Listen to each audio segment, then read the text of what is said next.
एक शांत रात छोटी आयरा और एनू धीरे धीरे रसोई में पहुंची। उनकी हंसी धीरे धीरे गूंज रही थी।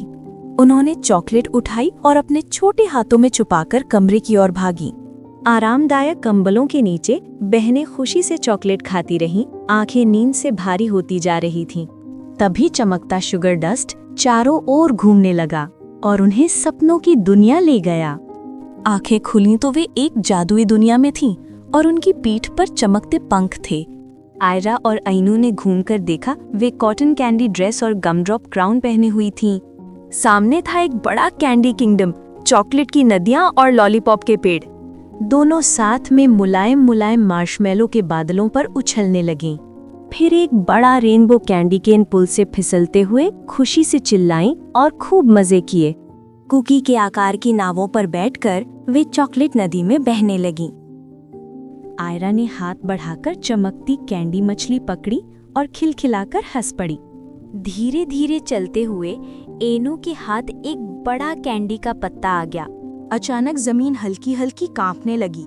पहले तो दोनों ने हैरानी से देखा, उनके चेहरों पर घबराहट साफ झलकने लगी। गांव वाले चौक में इकट्ठे हुए। उनके जेली बीन जैसे चेहरे उदास थे। बीच में खड़ा था बड़ा लेकिन सूखता हुआ चॉकलेट फाउंटेन। गांव वाले खाली कैंडी कप उठाए परेशान खड़े, दुखी वापस जाने लगे। दोनों बहनें मदद करना चाहती थी। आयरा ने अपनी चमकती छड़ी को मजबूती से पकड़ा। एनू ने साहस से सिर हिलाया, उसके पंख और चमक उठे। दोनों बहनों ने एक दूसरे का हाथ थाम लिया, आसमान में उड़ीं और टूटी हुई फाउंटेन की ओर तेजी से बढ़ चलीं। गांव वाले उनके चारों ओर उम्मीद भरी नजरों से खड़े थे। आयरन ने छड़ी उठाई और घुमाई और आसमान से कोको बीन्स की बारिश होने लगी। बीन्स फाउंटेन में गिरे और हल्की चमक फैल गई। फाउंटेन हिला, लेकिन केवल कुछ बूंदें निकलीं। तभी एनू ने उसमें चमकता परी शुगर डाल दिया। अचानक सुनहरी रोशनी फव्वारे में फैलने लगी और जोर से चॉकलेट ऊपर की ओर फूट पड़ा, जैसे विशाल फाउंटेन।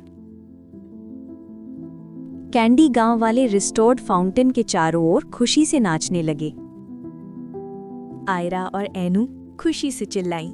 उनके पंख रोशनी में चमक रहे थे। दोनों बहुत खुश थे।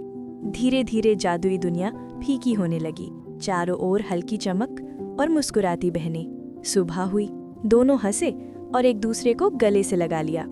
और इस तरह कहानी खत्म होती है।